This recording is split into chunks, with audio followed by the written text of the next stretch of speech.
Hello, আজকে খয়রা মাছের একটা বেশ মজাদার রেসিপি শেয়ার করব। এখানে খয়রা মাছ 400 গ্রাম খয়রা মাছ নিয়েছি। তার মধ্যে নুন দিয়ে দিলাম, হলুদ দিয়ে দিলাম,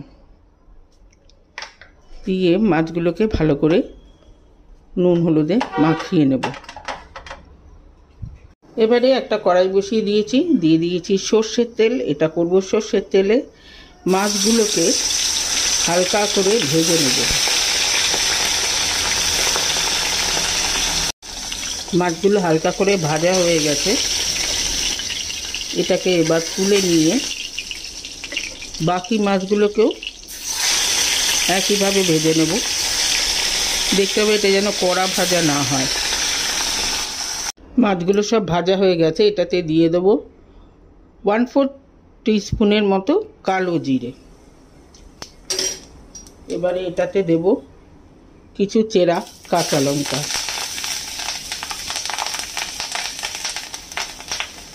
এবারে দেব কাঁচা আম। আমটা নিজে বুঝে দিতে হবে, কারণ আম কতটা টক সেটা বুঝে আম দিতে হবে। আমি এখানে একটা আমই কেটে দিয়েছি। এটাতে দেব এবার সল্ট, তাতে আমটা চট করে গলে যাবে।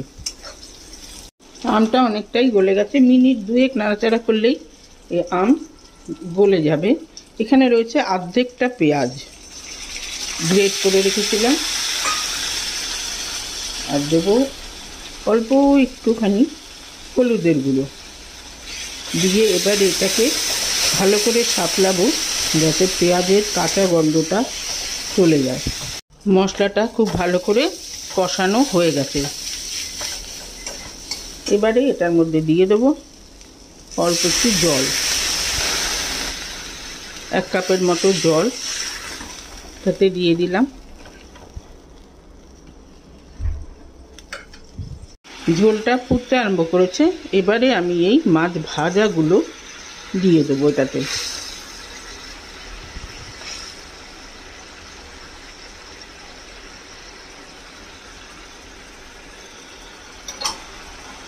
ঝোলটা বেশ ফুটে উঠেছে। এবারে এটার মধ্যে দিয়ে দেব সর্ষের গুঁড়ো আমি ভিজিয়ে রেখেছিলাম।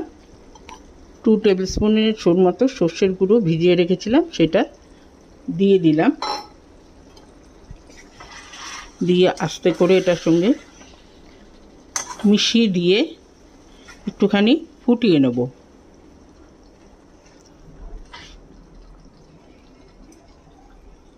মিনিট 2 আমি ফুটিয়ে নিয়েছি। একদম গা মাখা হয়ে গেছে। এবার এটাকে নামিয়ে দেব।